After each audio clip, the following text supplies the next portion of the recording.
আপনার সন্তানকে বই নিয়ে বসে কিন্তু 10 মিনিটও মনোযোগ ধরে রাখতে পারে না? আপনি কি প্রতিদিন একই কথা বলতে ক্লান্ত? পড়তে বসো, মোবাইলটা নামাও, পরীক্ষা চলে আসছে, এভাবে চললে ভবিষ্যৎ কি হবে? তবুও কি দেখছেন আপনার সন্তান যেন পড়াশোনার প্রতি দিন দিন আরও অমনোযোগী হয়ে যাচ্ছে? তাহলে আজকের ভিডিওটি আপনার জন্য অত্যন্ত গুরুত্বপূর্ণ। কারণ গবেষণা বলছে অধিকাংশ বাবা মা মনে করেন তাদের সন্তান ইচ্ছা করে পড়াশোনা করে না, কিন্তু বাস্তবতা হলো অনেক সময় শিশুর অমনোযোগের পেছনে এমন কিছু কারণ থাকে যা বাবা মা বুঝতেই পারেন না। হয়তো আপনার সন্তান অলস নয়, হয়তো সে অবাধ্যও নয়, হয়তো সে চায় পড়াশোনায় ভালো করতে, কিন্তু তার মস্তিষ্ক, তার পরিবেশ, তার অভ্যাস কিংবা তার অনুভূতির ভেতরে এমন কিছু সমস্যা তৈরি হয়েছে যা তাকে বারবার মনোযোগ হারাতে বাধ্য করছে। একবার ভেবে দেখুন, আপনার সন্তানের হাতে যদি সারাদিন মোবাইল থাকে, ঘুম যদি ঠিকমতো না হয়, বাড়িতে যদি সবসময় চাপ, বোকা আর তুলনা চলে, তাহলে কি সে সত্যি মনোযোগ দিয়ে পড়তে পারবে? আর সবচেয়ে ভয়ঙ্কর বিষয় হলো অনেক বাবা মা অজান্তে এমন কিছু ভুল করেন যা সন্তানের পড়াশোনার প্রতি আগ্রহ একেবারে নষ্ট করে দেয়। ফলাফল কী হয় জানেন? বই খুললেই বিরক্তি, পড়তে বসলেই ঘুম, পরীক্ষার নাম শুনলেই ভয়, আর ধীরে ধীরে আত্মবিশ্বাস হারিয়ে ফেলা। কিন্তু সুখবর হলো, সঠিক পদ্ধতি জানলে যে কোনো শিশুর পড়াশোনার প্রতি আগ্রহ অনেকটাই বাড়ানো সম্ভব। আজকের এই ভিডিওতে আমরা জানবো কেন বাচ্চারা পড়াশোনার অমনোযোগী হয়ে পড়ে, গবেষণায় কি তথ্য উঠে এসেছে, বাবা মায়ের কোন ভুলগুলো সবচেয়ে বেশি ক্ষতি করে, এবং সবচেয়ে গুরুত্বপূর্ণ, কীভাবে সহজ কিছু উপায়ে আপনার সন্তানকে আবার পড়াশোনার প্রতি মনোযোগী ও আগ্রহী করে তুলতে পারবেন। তা ভিডিওটি শুরু থেকে শেষ পর্যন্ত অবশ্যই দেখুন, কারণ শেষের দিকে আমি এমন কিছু গুরুত্বপূর্ণ তথ্য শেয়ার করব যা হয়তো আপনার সন্তানের ভবিষ্যৎ বদলে দিতে পারে। চলুন শুরু করা যাক।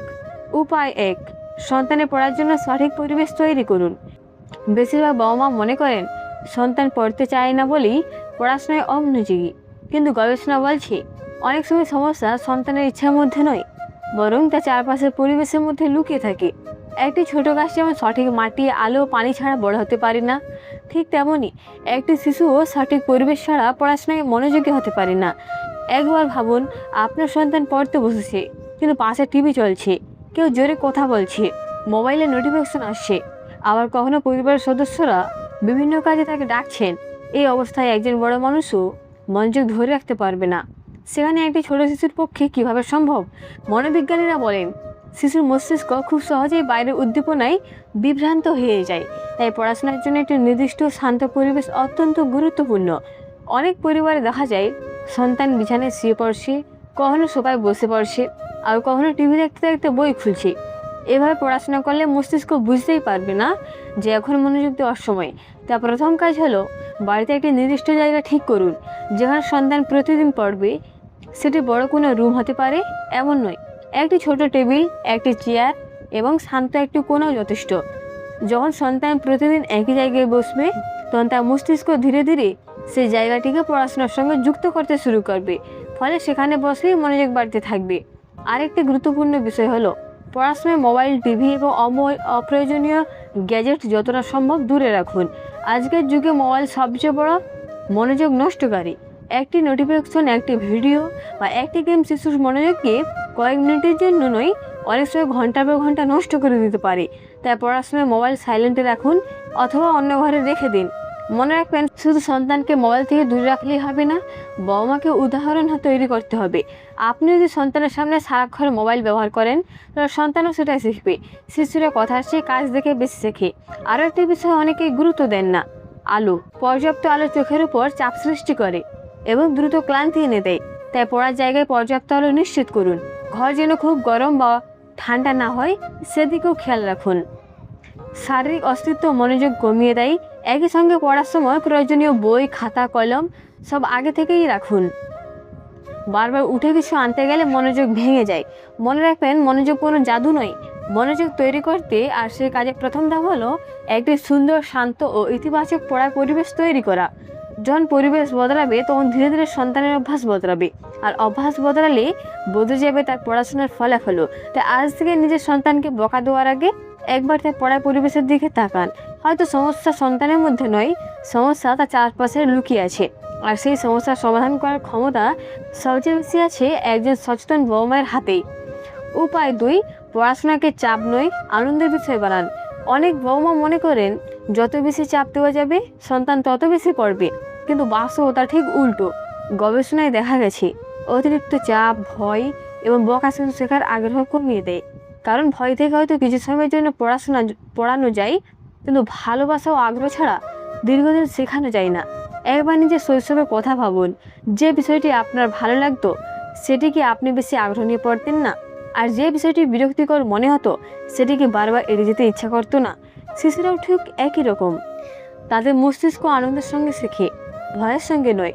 অনেক পরিবারে দেখা যায় সন্তান পড়তে বসে প্রথমেই বলা হয় ফার্স্ট হতে হবে, নম্বর পেলে কিন্তু সমস্যা আছে, অমুকের ছেলে এত ভালো করে তুমি পারো না কেন। এই ধরনের কথা শিশুর মনে শেখার আনন্দ তৈরি করে না, বরং ব্যর্থতার ভয় তৈরি করে। আর যখন ভয় বেড়ে যায় তখন পড়াশোনা আর আনন্দের বিষয় থাকে না, এটি বোঝা হয়ে যায়। ধীরে ধীরে সন্তান বই দেখলেই চাপ অনুভব করতে শুরু করে। তা প্রথমে তুলনা করা বন্ধ করুন।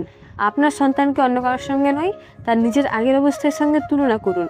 আজ সে যদি গত মাসে সে একটু ভালো করে, সেটাই তার সাফল্য, আর সে সাফল্যের প্রশংসা করুন।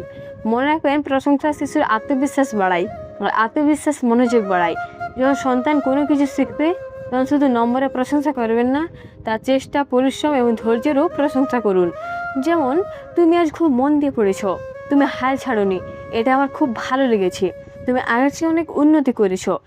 এই ছোট ছোট কথাগুলো শিশুর মনে বড় প্রভাব ফেলবে।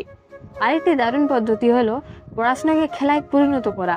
বিশেষ করে ছোট শিশুর ক্ষেত্রে এটি খুব কার্যকর। গণিত শেখানোর সময় ছোট ছোট চ্যালেঞ্জ দিন, বাংলা বা ইংরেজি শেখানোর সময় শব্দ খেলা খেলুন, সাধারণ জ্ঞান শেখানোর সময় প্রশ্ন উত্তর প্রতিযোগিতা করুন। দেখবেন যে শিশু 10 মিনিটও বই নিয়ে বসতে চাইতো না, সে আনন্দের সঙ্গে অনেকক্ষণ শিখছে, কারণ তার কাছে এটি আর পড়াশোনা নয়, মজার একটি কার্যক্রম হয়ে গেছে। এছাড়া সন্তানকে মাঝে মাঝে ছোট পুরস্কারও দিতে পারেন। তবে পুরস্কার মানে টাকা বা দামি জিনিস নয়, একসঙ্গে হাঁটতে যাওয়া, প্রিয় খাবার দেওয়া, গল্প শোনানো কিংবা একটু বেশি খেলাধুলার সময় দেওয়া পুরস্কার হতে পারে। এগুলো শিশুর মনে ইতিবাচক অনুভূতি তৈরি করে, আর সেই অনুভূতি তাকে আবারও ভালো কাজ করতে উৎসাহ দেয়। সবচেয়ে গুরুত্বপূর্ণ বিষয় হলো সন্তানের সঙ্গে বন্ধুর মতো কথা বলুন। শুধু নির্দেশ দেবেন না, জিজ্ঞেস করুন, কোন বিষয়টা তোমার কঠিন লাগে, কেন পড়তে ইচ্ছে করে না, আমি কিভাবে তোমাকে সাহায্য করতে পারি। অনেক সময় শিশুরা এমন সমস্যার মধ্যে থাকে যা তারা কাউকে বলতে পারে না। শুধু একটু মনোযোগ দিয়ে শুনলেই সে সমস্যার সমাধান শুরু হয়ে যায়। মনে রাখবেন, চাপ দিয়ে হয়তো কিছু সময়ের জন্য ফল পাওয়া যায়, কিন্তু আনন্দ দিয়ে শেখালে সে শিক্ষা সারা জীবন থাকে। তাই সন্তানকে শুধু ভালো ছাত্র বানানোর চেষ্টা করবেন না, শেখার প্রতি ভালোবাসা তৈরি করুন। কারণ যে শিশু শেখাকে ভালোবাসে তাই সফল হওয়া থেকে কেউ থামাতে পারে না। উপায় 3, দীর্ঘ সময় নয়, ছোট ছোট ভাগে পড়ার অভ্যাস গড়ে তুলুন। অনেক বাবা মনে করেন সন্তান যদি একটানা 3 থেকে 4 ঘন্টা বই নিয়ে বসে থাকে তাহলে সে ভালো পড়াশোনা করছে।